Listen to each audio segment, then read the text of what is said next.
Crash and confrontation.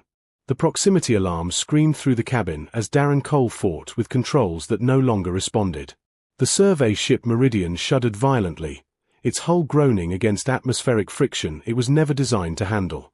Through the viewport, the planet Veros rushed up to meet him, a world of crimson vegetation and jagged rock formations that looked like teeth waiting to devour his small craft. Come on, Darren muttered, wrestling the manual override. The navigation console sparked, and he smelled burning circuitry. This was supposed to be a routine mapping run through the outer frontier, nothing more than scanning uninhabited systems. But the gravitational anomaly had appeared without warning, dragging him off course and frying half his systems in the process. The impact came hard. Metal shrieked. His restraints bit into his shoulders.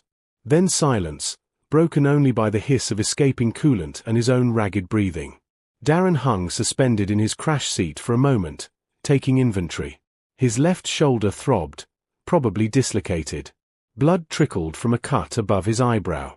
But he was alive, and the hull integrity seemed intact. He released his restraints and stumbled toward the emergency hatch. The air outside hit him like a wall of humidity and unfamiliar scents, something like cinnamon mixed with ozone. He'd landed in a clearing surrounded by towering red-bark trees with leaves that seemed to shimmer and shift colors. The ship behind him was a wreck, smoke rising from its engines. He wouldn't be leaving anytime soon. Darren had barely taken 3 steps when he felt it, the vibration in the ground, rhythmic and heavy. Footsteps. Something large approaching. She emerged from between the trees like a force of nature. Thyra Mendak stood 9 meters tall, her body sculpted from what seemed like living bronze, muscles defined beneath skin that caught the light like polished metal. She wore armor crafted from dark purple leather and white bone, minimal but effective, designed to allow movement for someone of her immense proportions. Her hair fell in thick braids the color of midnight, adorned with small crystals that chimed softly with each movement. But it was her eyes that held him captive, deep violet, luminous, filled with an intelligence that pierced straight through him. She circled him slowly, each footfall making the earth tremble. Darren forced himself to stand still despite every instinct screaming at him to run. Running from predators only made them chase. Running from this goddess of war would be futile anyway. Thyra completed her circle and crouched down, bringing her face level with his. Even kneeling, she towered over him.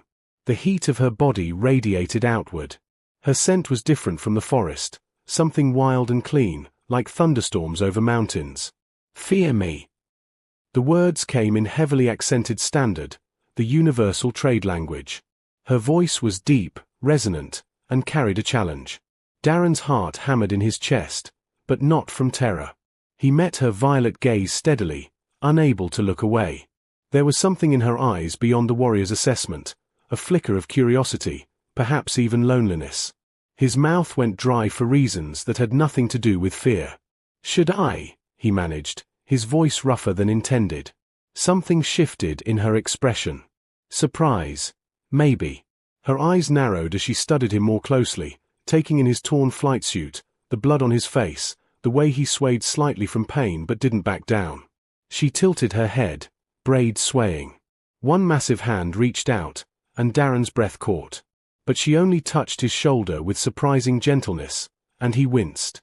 Her fingers were warm, careful despite their size. She said something in her own language, musical and complex, then switched back to broken standard. Broken. You, come. It wasn't a request. Thyra straightened to her full height, casting him in shadow. She gestured toward the forest path she'd emerged from.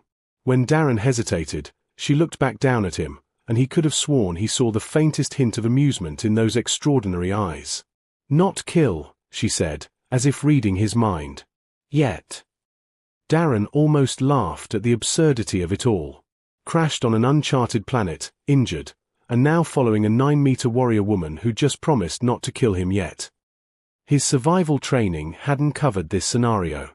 But as he fell into step beside her massive strides, stealing glances up at her imposing profile, he realized something unexpected. His heart was still racing, his palms still sweating. And fear had nothing to do with it. Forbidden curiosity. Thyra's watchtower rose from the cliff face like a monument to solitude. Carved directly into the crimson rock, it overlooked an endless expanse of violet ocean that stretched to the horizon where Veyrosa's twin suns were beginning their descent. The structure was massive, built to accommodate someone of her scale, with doorways that seemed like cathedral arches to Darren and furniture hewn from single slabs of stone. She had to duck to enter, even here in her own dwelling. Darren followed, his injured shoulder screaming with each step. The interior was sparse but not without beauty. Tapestries woven from metallic threads depicted scenes of battles and hunts, and crystals embedded in the walls provided soft, pulsing light. Thyra gestured to a platform covered in thick furs. "Sit." Darren obeyed, watching as she moved to a carved alcove and retrieved what looked like medical supplies. Her movements were graceful despite her size, each gesture deliberate and economical. She returned and knelt beside him, her shadow engulfing him entirely. "This hurt," she warned in her broken standard, holding up a clay jar. The salve she applied burned like fire before cooling to blessed numbness. Her fingers worked with unexpected delicacy, cleaning the cut on his forehead, checking his ribs for breaks. When she touched his dislocated shoulder, Darren hissed in pain. "Must fix." She positioned herself behind him, and before he could prepare, she popped the joint back into place with practiced efficiency. Darren's vision went white for a moment. When it cleared, he found her watching him with something like approval. "Strong," she said. "Small, but strong." Over the following days, a strange routine developed. Thyra would leave at dawn to patrol her territory, and Darren would explore the watchtower, slowly piecing together her life from the objects she kept. A collection of polished stones arranged by color. Books written in her flowing script that he couldn't read but admired for their illuminated illustrations. Weapons maintained with obsessive care, each blade sharp enough to split sunlight. When she returned in the evenings, they would sit on the terrace overlooking the violet sea, and they would try to communicate. Thyra's standard was limited, Darren's knowledge of her language non-existent, but they found ways. He drew pictures in the sand, Earth's blue oceans, cities of glass and steel, the stars as seen from his homeworld. She would study his sketches with fierce concentration, then reciprocate with tales of Veyros. She taught him the word for the bioluminescent gardens that bloomed only under moonlight. He taught her the word for constellation.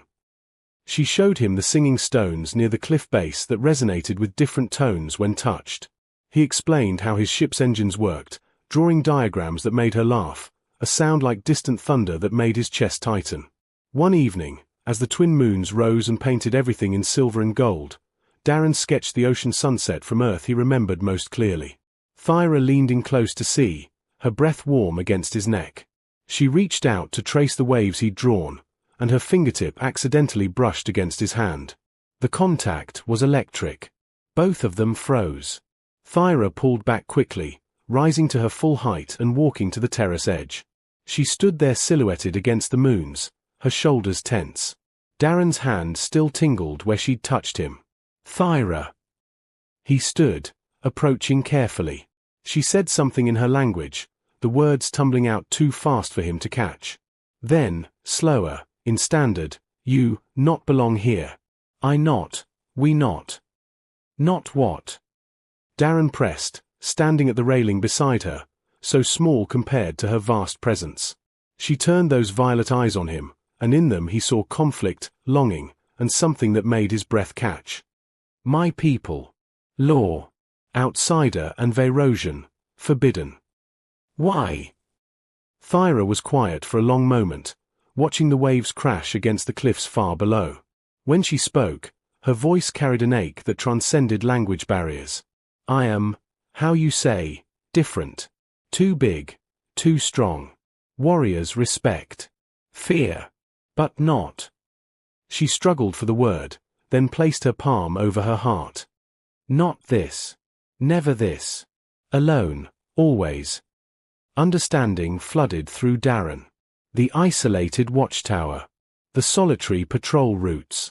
She wasn't just a guardian, she was an exile of sorts, set apart by the very attributes that made her formidable.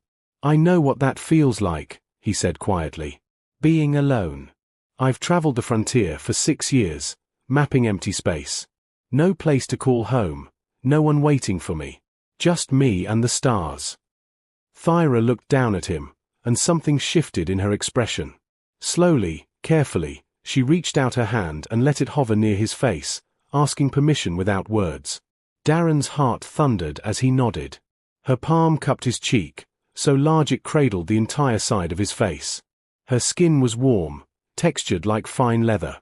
Her thumb brushed gently across his cheekbone, and Darren closed his eyes, leaning into the touch. Darren, she said his name for the first time, tasting the syllables. Not fear me. He opened his eyes and met her gaze. Never. The word hung between them like a promise, like a dare, like the beginning of something that could never be taken back. Thyra's expression softened, and for the first time since they'd met, she smiled, a small, hesitant curve of her lips that transformed her entire face from warrior to woman. That night, Darren lay on his platform but couldn't sleep. Across the chamber, he could hear Thyra's breathing, deep and steady. In the darkness, he admitted to himself what his racing pulse had been trying to tell him from the moment she'd leaned close in that clearing. He was falling for her. Impossibly, undeniably, completely. And from the way she'd touched his face, the way she'd whispered his name, he suspected she might be falling too. Walls crumbling. The storm struck Veyros with the fury of the planet itself rebelling. Darren had seen weather systems from orbit before, but experiencing one from the ground was entirely different. Wind howled through the watchtower like a wounded beast, and rain lashed against the stone walls in sheets so thick the violet ocean disappeared entirely behind grey curtains of water. Lightning split the sky in colours Darren had never seen, violet, crimson, and a strange phosphorescent green that left after images burned into his vision. Thunder shook the foundations of the tower. Dangerous, Thyra said, securing the heavy storm shutters over the terrace opening. Must stay inside. Deep inside. She led him through corridors he hadn't explored yet, down carved stairs that descended into the cliff itself. The inner chamber was smaller, more intimate than the main living area. The ceiling was lower here, perhaps only 4 meters high, making even Thyra bend her head slightly. Furs covered the floor, thick and soft. A ventilation shaft let in air but kept out the storm's violence. Bioluminescent crystals provided gentle blue-green light. It was, Darren realized, her personal sanctuary. The place she went when the world became too much. They sat together as the storm raged outside, the sound muffled but still present, a reminder of nature's power. In the enclosed space, Darren was hyper-aware of Thyra's presence, her warmth, the way the dim light played across her bronze skin and made her eyes seem to glow from within. Tell me about your people, Darren said, breaking the silence. Your clan. Thyra was quiet for a moment, then began to speak. Her standard was better now after days of practice, though still accented with her native language's musical lilt. Veyrosian clans. We are warriors. Protectors. I-born. Special. Bigger. Stronger than others. When I small, your size, they say I blessed. Great warrior, they say. But when I grow. She gestured to herself. Too much. Cannot enter gathering halls. Cannot dance at festivals. Cannot. Her voice dropped. Cannot be held. The loneliness in those words pierced Darren's heart. They honored you but isolated you. Yes. Give me this tower. Important duty. But alone. She met his eyes. Until Skyman fall from stars.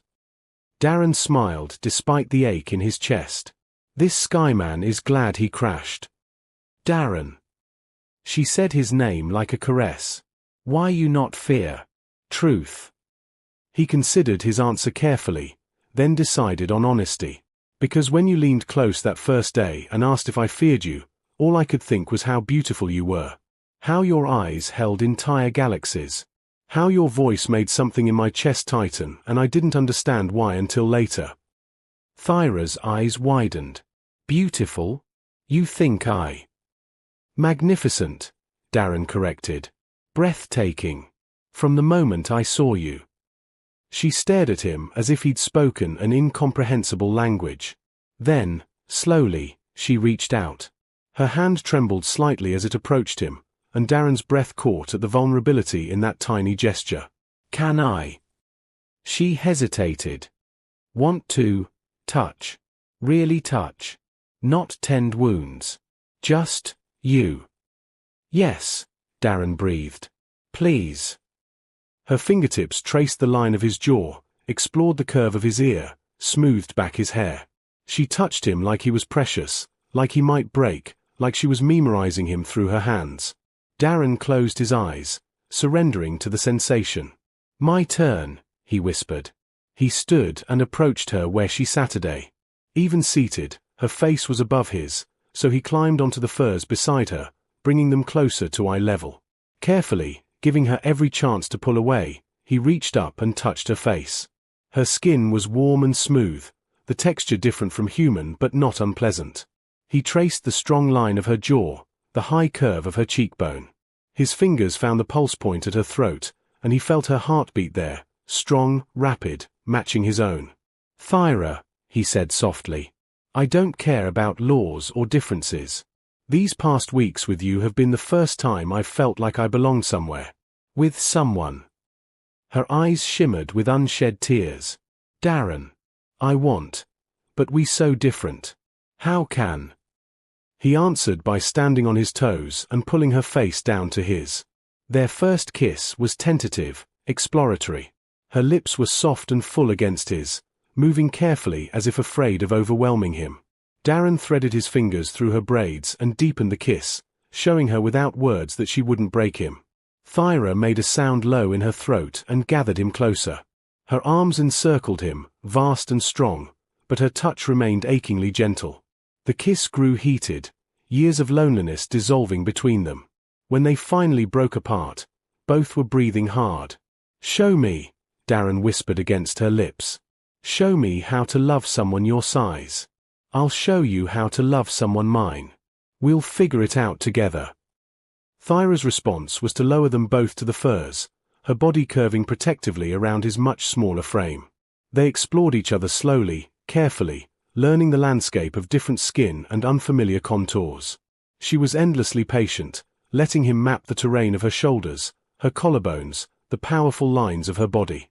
He was creative, finding ways to reach her, to pleasure her, using ledges of stone and her own positioning to bridge their size difference.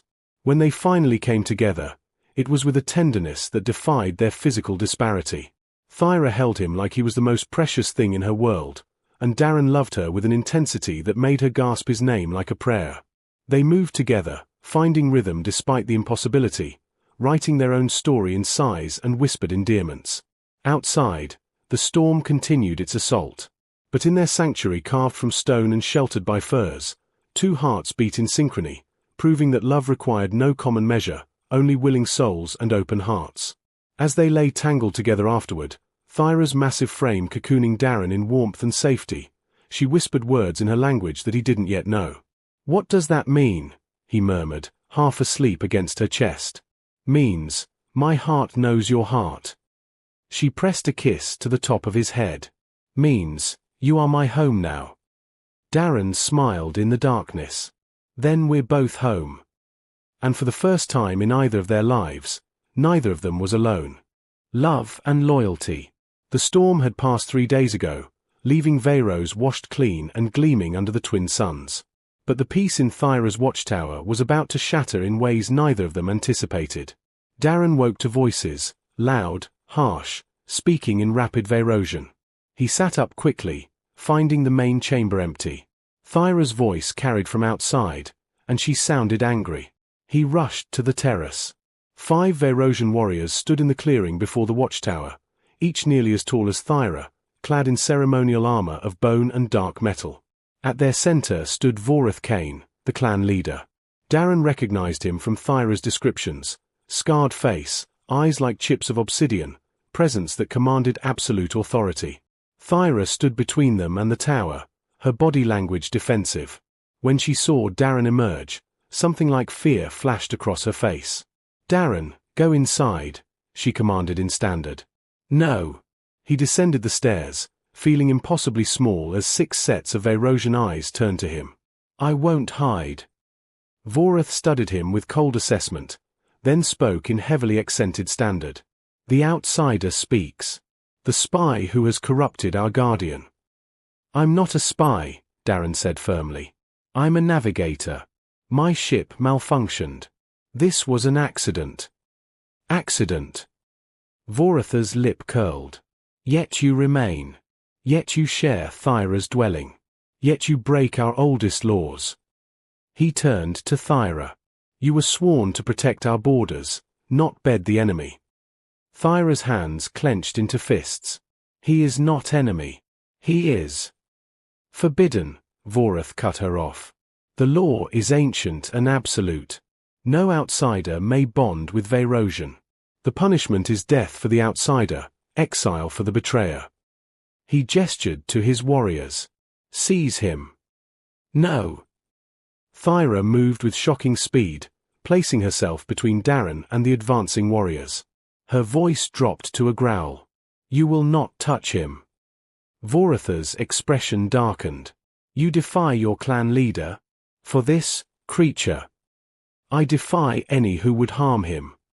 Thyra's voice rang with absolute conviction. I invoke Kethril, ritual combat. My right to protect what I claim as mine. A murmur ran through the warriors.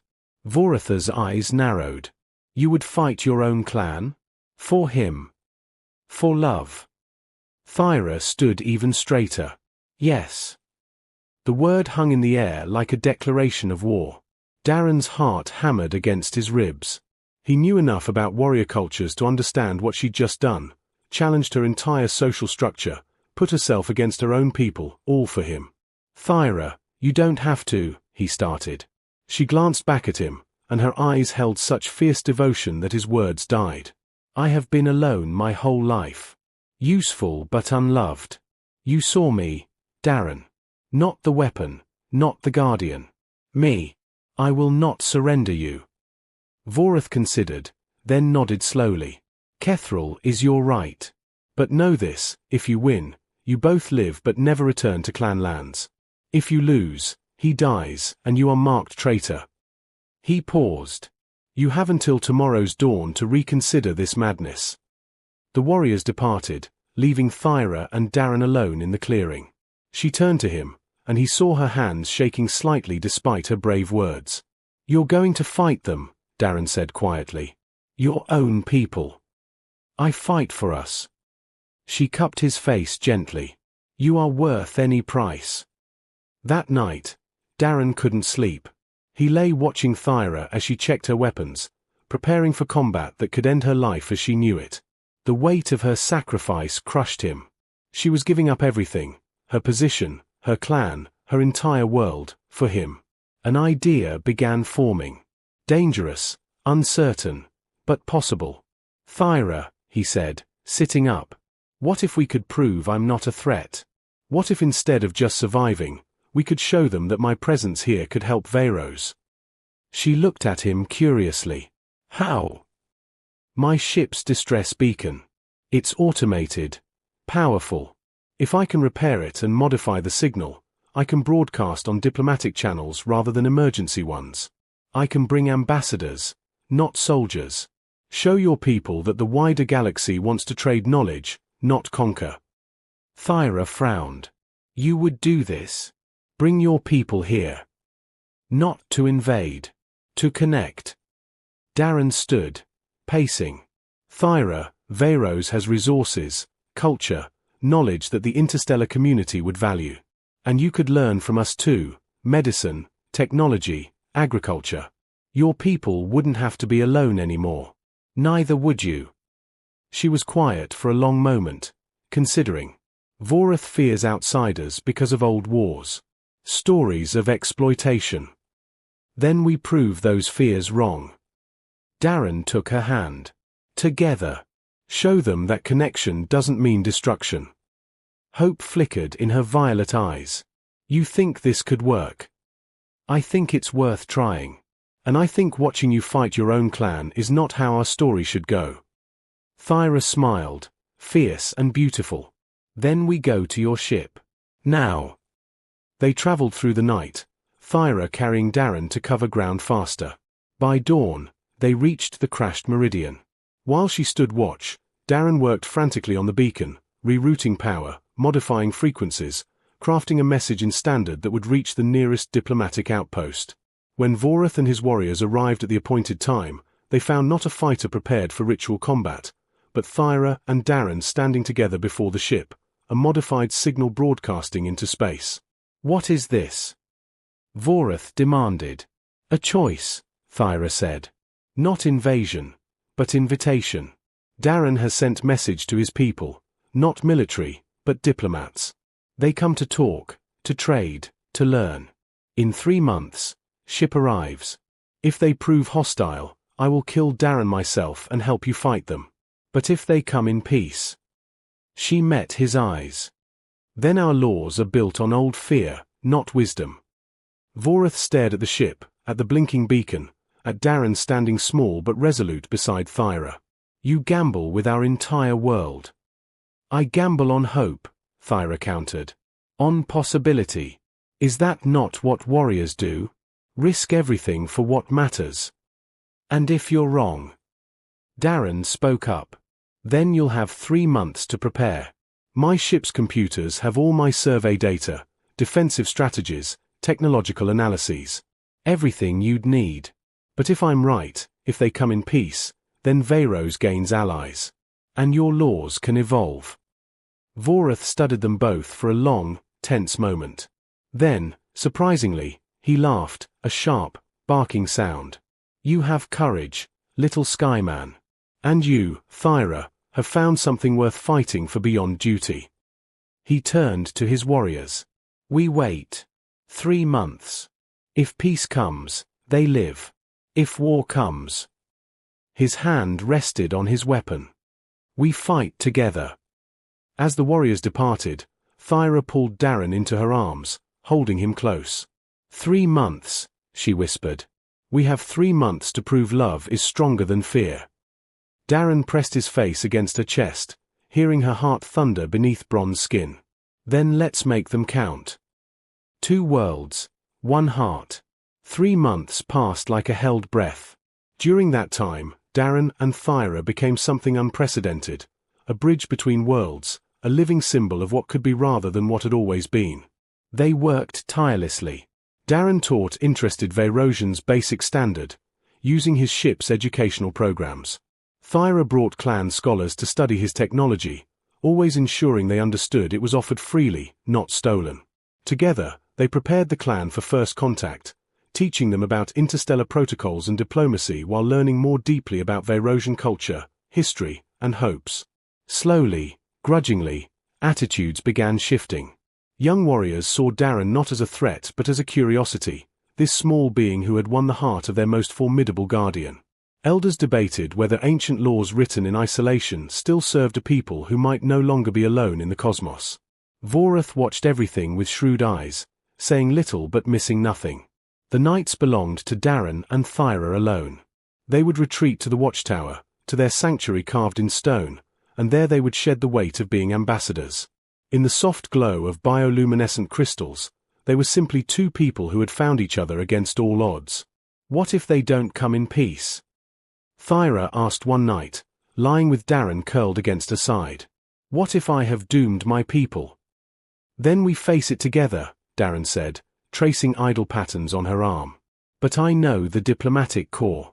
They don't send warships to survey coordinates. They send scientists, anthropologists, people who genuinely want to understand. Like you. Like me." He smiled. "Lost navigators with terrible luck and good hearts." She laughed, that thunderous sound he'd grown to love. "Best crash landing in history." "Absolutely." He shifted to look up at her face. "Thyra, whatever happens, I want you to know you've changed everything for me. I thought I was content being a wanderer, but you showed me what it means to have a home. Not a place, but a person." Her eyes glistened. "You gave me same gift. I was weapon, tool, guardian. You made me woman, lover, dreamer." She kissed him softly. "Whatever comes, no regret." "No regrets," he echoed against her lips. The diplomatic vessel Harmony arrived exactly 93 days after Darren's modified beacon went live. It descended from orbit like a silver promise, landing in the ceremonial grounds that Vorath had designated. The clan gathered, hundreds of Vayrosians, armed but not aggressive, curious and wary in equal measure. Thyra stood at the front, Darren at her side. Her hand rested on his shoulder, a gesture of both protection and partnership. When the ship's ramp descended, Ambassador Elena Vasquez emerged, a middle-aged woman with kind eyes and diplomatic insignia marking her as representative of the Interstellar Coalition. "Navigator Cole," she said, smiling warmly. "We received your extraordinary message. The Coalition is honored to make first contact with the Vayrosian people." Behind her, a delegation of xenobiologists, linguists, and cultural specialists emerged, their faces alight with wonder rather than conquest. No weapons. No soldiers. Just seekers of knowledge and connection. Vorath stepped forward, Thyra translating his words into Standard. "You come to Vayros with open hands." "We come seeking friendship," Ambassador Vasquez replied. "To learn from you, to share what we know, to build bridges between our worlds. Navigator Cole has told us of your rich culture and your people's strength. The Coalition would be honored to establish formal relations." What followed was careful, tentative, but genuine. Delegations exchanged gifts, Vayrosian crystals that sang when touched for Earth-stored music, martial techniques for medical knowledge, stories for star charts. Over days and then weeks, walls dissolved. The Vayrosians discovered that the galaxy held wonders they'd never imagined. The Coalition learned that strength and honor took many forms. And through it all, Thyra and Darren remained constant, a living reminder that connection across differences was not only possible but beautiful. 6 months after first contact, as trade agreements were being drafted and cultural exchange programs planned, Ambassador Vasquez approached Darren privately. "The Coalition wants you to return to Earth," she said, "to be honored for your discovery and your diplomatic work. You've earned it." Darren looked across the ceremonial grounds to where Thyra stood with clan elders, teaching them about interstellar law. She caught his gaze and smiled, that soft, private smile reserved only for him. "Thank you," he said to the ambassador. "But I'm staying." "You're sure? Earth could offer you." "Earth never gave me what Vayros has." He met her eyes. "A home. A purpose. Someone who sees me completely and loves what she finds. I'm exactly where I belong." Ambassador Vasquez smiled knowingly. "Then the Coalition wishes you both happiness. Though I suspect you've already found it." That evening, Darren and Thyra stood on their terrace overlooking the violet ocean. The watchtower had been expanded, engineers from both worlds working together to create spaces that accommodated both their scales, a physical manifestation of their blended life. "No regrets?" Thyra asked, echoing their vow from months ago. "None," Darren said firmly. He stood on the custom-built platform that allowed him to be at her eye level, wrapping his arms around her neck as she embraced him. "You are my home, Thyra Mendax. My love, my heart, my future. And you are mine, Darren Cole. Skyman who fell into my life and changed everything." She kissed him deeply, passionately. "My small, brave, perfect love." Above them, Vayros's twin moons rose in their eternal dance, painting everything in silver and gold. Around them, 2 civilizations learned to walk together toward a shared horizon. And between them, 2 hearts beat in perfect synchrony, proving that love measured itself not in meters or inches, not in strength or size, but in the infinite space where souls recognized each other as home. In the years that followed, their story became legend on both worlds. The warrior who chose love over law, the navigator who chose connection over wandering, and the bond that proved distance, difference, and even physics itself could not contain the human heart. Or the Vayrosian one. Together, they had built something impossible. And together, they would spend their lives proving that impossible was simply another word for not yet achieved. Under the twin moons of Vayros, in a tower carved from cliff stone and expanded with starship steel, Thyra and Darren created their own universe. One where every day was a discovery, every night an adventure, and every moment a reminder that the greatest journeys led not to distant stars but to the person who made you feel like you'd finally come home. The end.